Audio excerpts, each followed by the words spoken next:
Hey y'all, my name is Sharon and welcome back to my channel, which I haven't posted on for over a year, but I am going to try to start posting again because I am currently going through a creative burst. Parts of that stems from my overconsumption of media and content, and another part of that is my needing to be creative for my job and creating slash dealing with content and campaigns on a day-to-day basis. And so I thought, why not transfer it over onto my personal life slash creative life, or just things I like to do for fun. And I also love to talk and have no one to talk to, and so I thought maybe this would be a great opportunity to talk to myself on camera. The topics that I will be talking about would be pretty random. It spans from current events to lifestyle to anime slash manga, and then also for novels. For my first video back, let's go on the topic of current events slash lifestyle by bringing up a tweet that went viral last week, created by Net Eliason, that reads, "This is a six-figure meme-making job at a legit company. No matter how silly your kids' interests seem, don't ever tell them they should give them up for a real job."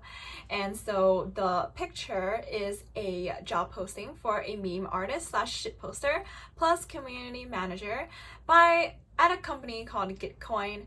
It is remote, marketing, full-time, 80K to 120K. And so when this tweet first came out, people went berserk over it. People were surprised. People were amused. Haha, I post things on Facebook. I could be getting paid for this. But, as a marketer, and also as a Gen Z person, I was not surprised. Because if I have to be really honest here, my job is to create social media posts and also to make memes and to write in the style in which I write fan fiction. But as I mentioned before, being Gen Z, I'm pretty sure a lot of people my age weren't surprised as well. But if you were surprised or at least amused, why don't we talk about this? And so yeah, let's talk about the shift in traditional jobs over the past few decades. Let's first talk about what I mean by traditional jobs. These are the jobs that you heard about in high school if you went to a competitive high school, because these were the jobs that kids were trying to go to college for. Or maybe you lived in a strict household and these were the jobs your parents want you to be growing up. These were things like being a doctor, an engineer, a lawyer, a business owner person, whatever, surgeon, basically things that are in STEM. And on the opposite side of the spectrum, there were things that you were discouraged from doing, things that you were often yelled at for and told not to do. And these are things like the arts, so drawing, writing, dancing, singing, playing an instrument.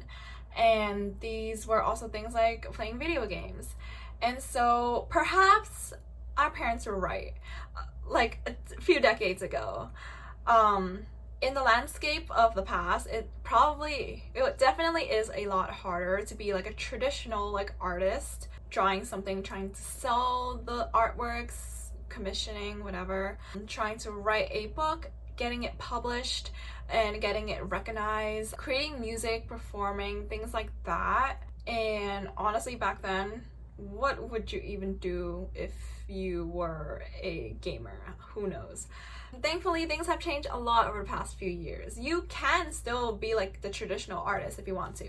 You can still draw, commission and stuff, and guess what? It's a lot easier to sell your things now, which goes back again to the internet. Thanks to the internet, you can create a whole community on Facebook, Instagram, Twitter, whatever, exchange art, sell art that way, advertise for yourself that way. But if we're talking about corporate versions of those jobs, they exist now, that they didn't really exist or not as common back then. If you are an artist, you can do graphic design for a company, big company, L'Oreal or something, design their packaging, campaign covers, art, Photoshop, things like that. designing backdrops for films, movies, documentaries, YouTube videos. You can implement that. You can do that with music as well. You can do that with singing as well, dance, whatever you want to do. And on the topic of writing, oh boy, honestly, I don't know why writing was discouraged to begin with. Isn't writing a big form of communication? Yeah. Writing is so commonplace nowadays. You can write for newspaper, journals, blogs, even like social media posts, that's writing too. Email marketing, that's writing. There's so many different jobs that you can have nowadays with the arts. And on the topic of gaming, you can be a indie game developer. That's kind of hard to do, but again, you can like market yourself a lot better now due to like the different channels that are available on like the internet, due to the different like sources of media. You can have your game be successful. You can make millions of money streaming by playing video games nowadays if you get lucky and successful. But if you want to be on like the safer side, there's always things like going to a actual corporation and being part of like the team that makes the game. So these were these were hobbies that were discouraged back then because the landscape, if I have to be very honest, was different. But there's just so many opportunities and so many new jobs that have been created or have been normalized due to like this new reliance on the internet, on social media. And so I just want to say to the people out there who are young or still figuring out like their career paths, and I'm just bringing this up as well because I looked at YouTube analytics and apparently a lot of us, or a lot of you guys, are under 18.